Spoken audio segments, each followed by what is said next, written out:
गो।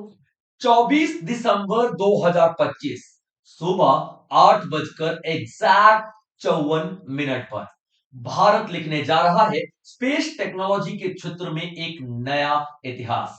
Bharat launch करने जा रहा है American satellite blue bird block 2 अपने भारतीय जमीन से। ये लॉन्च किया जाएगा आंध्र प्रदेश के श्रीहरिकोटा के सतीश धवन स्पेस सेंटर के लॉन्च पैड नंबर 2 से। और इसी लॉन्च के साथ भारत पूरी दुनिया में डंका बजाकर कहेगा कि अब हम सर्विस टेकर नहीं, सर्विस प्रोवाइडर बन चुके हैं। तो आज का लेक्चर डेडिकेटेड है इसी लॉन्च को लेकर के। तो चलिए देखते हैं आगे क्या है आपके लिए, और लेक्चर में अंत तक जरूर बने रहेंगे। Bluebird block 2 commercial satellite launch किया जा रहा है। किसके द्वारा? भारत के द्वारा। और ये अमेरिका की सैटेलाइट है। तो सबसे पहले देखेंगे कि कॉमर्शियल सैटेलाइट क्या होती है। कॉमर्शियल सैटेलाइट वो सैटेलाइट होती है जिसे पैसे कमाने के लिए लॉन्च किया जाता है, यानी बिजनेस पर्पज से लॉन्च किया जाता है। तो सर ये सैटेलाइट पैसे कैसे कमाने में हेल्प करेगी? क्योंकि सैटेलाइट का मकसद ही पैसा कमाना है। और कैसे? ये जो सैटेलाइट है ब्लू बर्ड 2, ये एक इंटरनेट सैटेलाइट है। कौन सी सैटेलाइट है बच्चों? तो ये एक इंटरनेट सैटेलाइट है, यानी कि इंटरनेट प्रोवाइड करने वाली सैटेलाइट है। ठीक है, ये एक इंटरनेट इंटरनेट इंटरनेट प्रोवाइड करने वाली सैटेलाइट है। ठीक है, याद रखना, इंटरनेट प्रोवाइड करने वाली सैटेलाइट है। क्लियर है बच्चों? यहां पे याद रखना। अब इसका क्या मतलब है सर? इसका मतलब ये है कि जब ये सैटेलाइट ऊपर आसमान में जाएगी अर्थ के ऑर्बिट में चक्कर काटने के लिए, तो वहां से ये ऐसे इंटरनेट की सर्विसेज हमें प्रोवाइड करेगी कि हमें टावर की जरूरत नहीं पड़ेगी। आज इंटरनेट के क्षेत्र में टावर की जरूरत पड़ती है, या फिर जमीन के नीचे से तार बिछाए जाते हैं इंटरनेट सर्विस प्रोवाइड करने के लिए। लेकिन अगर ब्लू बर्ड 2 सैटेलाइट सक्सेसफुल रहा, यानी कि कोई ऐसी रुकावट नहीं आई, या इसने पूरा अपना जो जिस मिशन के लिए इसको भेजा जा रहा है मिशन पूरा कर दिया, तो हम आने वाले समय में डायरेक्ट इंटरनेट इस्तेमाल कर पाएंगे, डायरेक्ट कनेक्टिविटी कर पाएंगे इंटरनेट के माध्यम से, इंटरनेट का डेटा को यूज कर पाएंगे बिना किसी टावर। और अगर ये ब्लूबर्ड सैटेलाइट हमें ये सर्विस देगी तो डेफिनेटली पैसा कमाएगी, पैसा चार्ज करेगी। तो ये हो गया ना कमर्शियल सैटेलाइट। तो ये कमर्शियल सैटेलाइट है। अब कमर्शियल सैटेलाइट है तो जाहिर सी बात है किसी कंपनी की होगी। तो ये अमेरिका की कंपनी है एएचटी स्पेस मोबाइल, अमेरिकन कंपनी है एएचटी स्पेस मोबाइल, यही उसकी ऑनर है। अब इस सैटेलाइट को कहां भेजा जाएगा? अर्थ में भेजा जाएगा, बिल्कुल सही। अर्थ में कहां पे भेजा जाएगा? तो लो ऑर्बिट। ठीक है, कहां? लो अर्थ ऑर्बिट में भेजा जाएगा। इसका क्या मतलब है सर? तो 160 किलोमीटर से लेकर के 2000 किलोमीटर के बीच के जो डिस्टेंस होता है ना, उसे हम लोग क्या बोलते हैं? लो अर्थ ऑर्बिट बोलते हैं। तो ये सैटेलाइट लो अर्थ ऑर्बिट में भेजा जाएगा, वहां से चक्कर काटेगा ये। ठीक है, और वहीं से ये क्या करेगा? हमें 4G 5G जैसे इंटरनेट कनेक्शन हमारे स्मार्टफोन में डायरेक्ट भेजेगा। इंटरनेट कनेक्शन, किसी टावर की जरूरत नहीं पड़ेगी। इससे हेल्प कहां पे मिलने वाली है हमको? हमारे भारत के या पूरी दुनिया के जो रिमोट एरियाज हैं, जो बहुत पिछड़े हुए एरियाज हैं, या फिर कोई ओशन, आप सोचिए समंदर में गए हुए हो, ठीक है, मछली वछली पकड़ने के लिए मछुआरे गए हैं, अपना जेब में मोबाइल रखा है, टावर ही नहीं मिल रहा है भाई साहब, कनेक्शन नहीं मिल रहा है, क्या करें? ठीक है, लेकिन वहां पे अब कनेक्शन मिलेगा। ठीक है, फॉरेस्ट, जंगल हो गया, पहाड़ हो गए, माउंटेन्स हो गए, जहां पे टावर लगाए ही नहीं जा सकते। और जब टावर लगाए ही नहीं जा सकते तो इंटरनेट कनेक्शन कहां से पाओगे आप? वो इंटरनेट कनेक्शन अब सही तरीके से स्थापित हो जाएगा अगर ब्लू बर्ड 2 जो सैटेलाइट है वो सक्सेसफुल हो जाएगा। और सक्सेसफुल होगा, डेफिनेटली होगा बच्चों। ठीक है, और बार बार बता रहा हूं, याद रखना, एक अमेरिका की सैटेलाइट है जिसे लॉन्च भारत कर रहा है। अभी तक क्या होता था? भारत की सैटेलाइट विदेशों में जाकर लॉन्च होती थी, है ना, विदेशों में जाकर उनके लॉन्च पैड से लॉन्च होती थी, क्योंकि हमारे पास वो सुविधा, वो फैसिलिटी नहीं हुआ करती थी। लेकिन अभी भारत के पास वो सारी सारी सुविधाएं हैं कि भारत अपना सैटेलाइट तो लॉन्च करता ही करता है, विदेशी सैटेलाइट्स को भी लॉन्च करता है। भारत के पास है ना बाहुबली रॉकेट के नाम से, बाहुबली नाम है, मजाक मत समझना, बाहुबली रॉकेट नाम है। LVM-3 जो रॉकेट है उसका नाम है, लॉन्चिंग पैड उसका नाम है, याद रखना, लॉन्चिंग व्हीकल है उसका नाम है बाहुबली 3। मैं आगे भी आपको बताऊंगा। ठीक है, चलिए, तो ब्लूबर्ड जो सैटेलाइट है, ठीक है, इसका लॉन्च का ओवरव्यू देख लेते हैं। लॉन्च कर रहा है, भारत कर रहा है, यहां तक मैंने आपको बता दिया। ये इंटरनेट प्रोवाइड करेगा ब्लूबर्ड सैटेलाइट, ये भी मैंने आपको बता दिया। अब इसको लॉन्च कौन कर रहा है ये देखते हैं। कहां से किया जाएगा ये बता चुका हूं, आंध्र प्रदेश के सतीश धवन स्पेस सेंटर जो है आंध्र प्रदेश के श्रीहरिकोटा में है, उससे लॉन्च किया जा रहा है। कौन लॉन्च कर रहा है तो इसरो लॉन्च कर रहा है। कौन लॉन्च कर रहा है तो इसरो। जाहिर सी बात है इसरो के अंडर में ही सब कुछ लॉन्च होता है, ठीक है। तो इसरो के पास कौन आया, एएसटी आया, एएसटी कंपनी आई, मोबाइल कंपनी आई, बोले कि यार हमको अपना ना लॉन्च करना है, ये सैटेलाइट लॉन्च करना है, ठीक है, याद रखना। मोबाइल कंपनी आई, मोबाइल स्पेस कंपनी आई, ठीक है। तो इसरो ने बोला है हम प्रिंसिपल है, ठीक है, हम बात नहीं करते हैं, जाके क्लर्क से बात करो, ठीक है। तो इसरो का क्लर्क कौन है, इसरो क्लर्क कौन है, ये है न्यू स्पेस इंडिया लिमिटेड यानी एनएसआईएल। भैया डील कॉमर्शियल बातें इसरो डायरेक्ट नहीं करेगा, इसरो ने एक डिपार्टमेंट बनाकर रखा, कौन सा, एनएसआईएल। तो एनएसआईएल ने अमेरिका की कंपनी एएसटी के साथ डील किया कि ठीक है भाई हम तुम्हारा सैटेलाइट को लॉन्च कर देंगे एकदम आराम से आसमान में, टेंशन वाली बात नहीं है, ठीक है। सब डील विल फाइनल हो चुकी है। और ये एनएसआईएल को बनाया गया था 2019 में, 2019 में 6 मार्च को, ताकि ये कॉमर्शियल बातें कर सके। इसरो कॉमर्शियल बातें नहीं करना चाहता था, प्रतिष्ठित इंसान भाई, है ना, एक मतलब लेवल है इसरो भाई साहब का। तो इन्होंने बोला कि नहीं हमारे क्लर्क से जाके बात करो, ठीक है। तो 2019 को ये क्लर्क को बिठाया गया था, बनाया गया था एनएसआईएल को, और इसी ने एएसटी से बात की और ये पूरा पूरा जो डील फाइनल हुआ है। यानी छोटे शब्दों में कहूं तो एनएसआईएल का एक कॉमर्शियल डिपार्टमेंट है इसरो का, जो कि इसी तरीके के डील करवाता है और करता है। अब देखिए ये आपको समझ में आ गया, भारत लॉन्च कर रहा है अमेरिका के सैटेलाइट, ठीक है, किस कंपनी का है, एएसटी का है। और सैटेलाइट का नाम क्या है, ब्लूबर्ड ब्लॉक 2, ठीक है। कहां से हो रहा है, आंध्र प्रदेश के श्रीहरिकोटा के सतीश धवन स्पेस सेंटर से हो रहा है। कब हो रहा है, 24 दिसंबर को 8:54 पे किया जा रहा है। ये सब मैं आपको बता चुका हूं। अब सर ये लॉन्च किया जाएगा तो ये कैसे किया जाएगा, व्हीकल का नाम क्या है ये तो बता दो।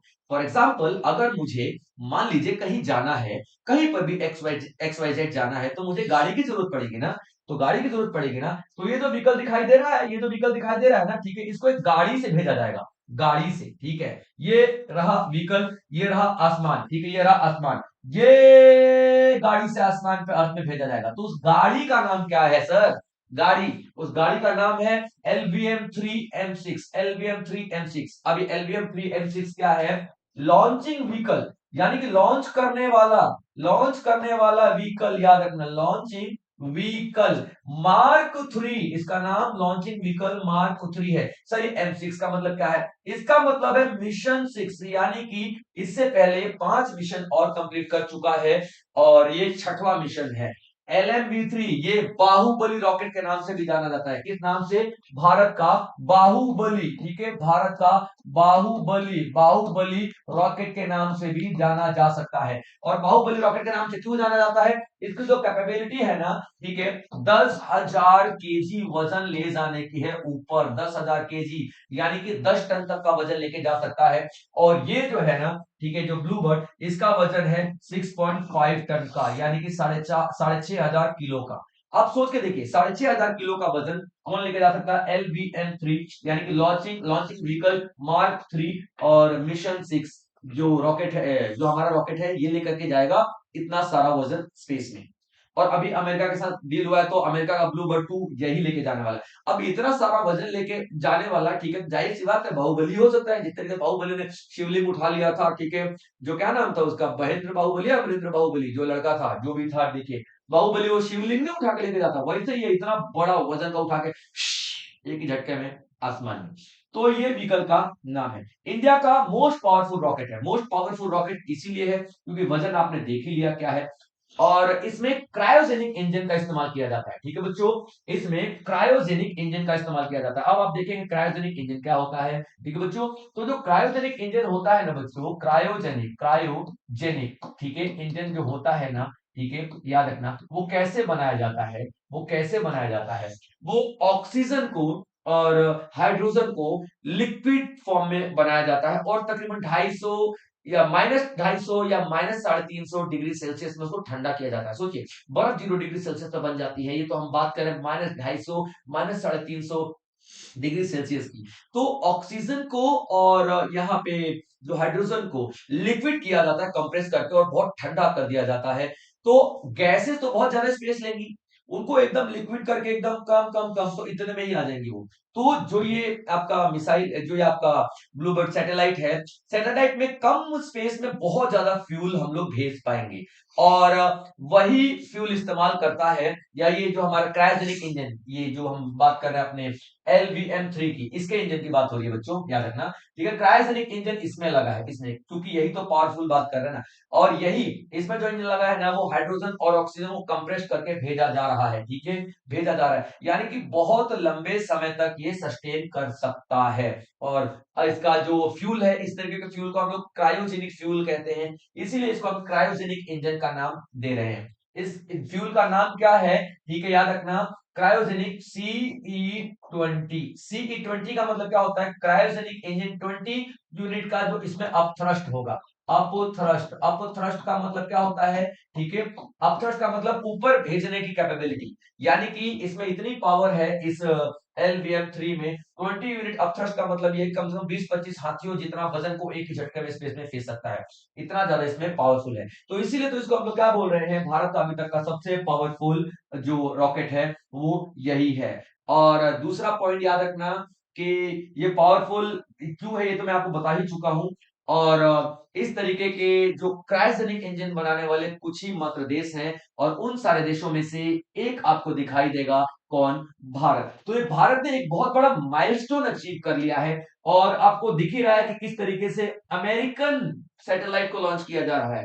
ये अपने आप में बहुत बड़ी बात है, अमेरिकन सैटेलाइट को लॉन्च किया जा रहा है। तो भारत यहाँ पे शो कर रहा है कि हाँ भैया, we are ready to launch foreign satellites also. अपना ही नहीं, फॉरेन सैटेलाइट्स को भी हम लोग बेहतरीन तरीके से बिना किसी नुकसान के भेजने वाले हैं स्पेस में। चलिए आगे देखें, अब लॉन्च का ओवरव्यू देख लेते हैं। 24 दिसंबर, डेफिनेटली 8:54 पे किया जाएगा। अब सवाल ये आता है, सर ये 9 बजे क्यों नहीं, 9:30 10 बजे क्यों नहीं, 8:54, थोड़ा नहीं लग रहा कि एकदम ऑड सा टाइम? तो देखिए, ये एग्जैक्ट एग्जैक्ट एग्जैक्ट टाइम होना ही चाहिए, एक भी सेकंड इधर उधर नहीं। एक भी सेकंड इधर उधर नहीं होता, इसीलिए क्या किया जाता है, काउंटडाउन किया जाता है। ठीक है, 5 4 3 2 1 बूम करके लॉन्च कर दिया जाता है। और एक भी सेकंड इधर उधर नहीं होना चाहिए, मतलब करेक्ट डॉट 8:54 पे इसको लॉन्च किया जाएगा। और सर ये क्यों? देखिए, जो अर्थ है ना, घूमती रहती है, अर्थ को तो घूमना ही है अपनी एक्सिस पे, है ना। और हमारा रॉकेट इधर से जाएगा, ठीक है, ऐसे जाएगा हमारा रॉकेट। तो हमें कहां पे भेजना है? तो अर्थ के मूवमेंट के एंगल से हमें भेजना, अर्थ यहां तक पहुंची है, हम यहां से भेज, तब तो जहां पे भेजना होगा हम भेज पाएंगे। अगर हमें जहां पे हम 1 सेकंड लेट हो गए और अर्थ आगे निकल गई मूवमेंट में, तो हम कहीं और स्ट्राइक कर देंगे ना, कहीं और हमारा रॉकेट जाके, जो हमारा कहीं और सैटेलाइट चली जाएगी, जहां भेजना चाहते हैं वहां नहीं जाएगी। इस वजह से हमें क्या करना है यहाँ पे, कि एग्जैक्ट करेक्ट टाइम पे भेजना है, करेक्ट टाइम पे भेजना है, यानी कि डॉट 8:54 पे भेजना है। और श्री हरिकोटा के सतीश धवन स्पेस सेंटर से तो भेजा जाएगा। वहां पे एक सेकंड लॉन्च पैड है। सेकंड लॉन्च पैड का मतलब क्या है, कि 2005 के पहले हमारे पास एक ही लॉन्च पैड हुआ करता था, यानी कि जो सतीश धवन स्पेस सेंटर है ना, वहां पे एक ही जगह थी जहां से लॉन्च किया जाता था, पैड एक ही था। 2005 के बाद हमने एक और पैड बनाया, तो इसी को हम लोग सेकंड पैड बोलते हैं। तो याद रखना, सेकंड पैड से इसको लॉन्च किया जा रहा है, और इंटरनेट सर्विस प्रोवाइड करने के लिए किया जा रहा है। ठीक है बच्चों, चलिए, अब ये सारी चीजें मैं आपको बता ही चुका हूं, ब्लू बर्ड क्या है, कहां से किया जा रहा है, भारत के लिए क्यों इंपॉर्टेंट है, भारत अपने आप को एक सर्विस प्रोवाइडर रूप में स्थापित करना चाहता है, और अमेरिका जैसी बड़ी कंट्री अगर भारत के पास आ रही है, तो जाहिर सी बात है, भारत में दम तो है, बिल्कुल। चलिए आगे बढ़ते हैं। तो ये ब्लू बर्ड 2 जो लॉन्च किया गया है, तो ब्लू बर्ड 1 भी लॉन्च किया गया होगा। तो ब्लू बर्ड 1 क्या है? ब्लू बर्ड 1 क्या है? सेम सैटेलाइट है, मतलब कुछ चेंजेस हैं। और इसको भेजा गया था सितंबर सितंबर ठीक है, सितंबर 2024 में इसको भेजा गया था। ठीक है, याद रखना। और उसको सेम कंपनी थी, क्योंकि ब्लू बर्ड नाम है, तो सेकंड वाला जो कंपनी भेज रहे थे, फर्स्ट वाला वही कंपनी भेज रही होगी, AST स्पेस मोबाइल। और ये क्यों भेजा गया था, कि इस सैटेलाइट को भेजा गया था कि तुम जाओ, बिठा के टेबल पे समझाया गया था इस सैटेलाइट को, कि देखो तुम जाओ और जाना, ऊपर देखना कि ये बढ़िया से हम लोग जो प्लान कर रहे हैं इंटरनेट का बिना किसी टावर के यूज करने का, क्या ये संभव है, डायरेक्ट कनेक्टिविटी बनाना संभव है? ठीक है, ब्लू बर्ड वन ने बोला हाँ सर, जा रहे हैं, ट्राई मार के आएंगे, देखते हैं, फेल होना पास होना भगवान की मर्जी।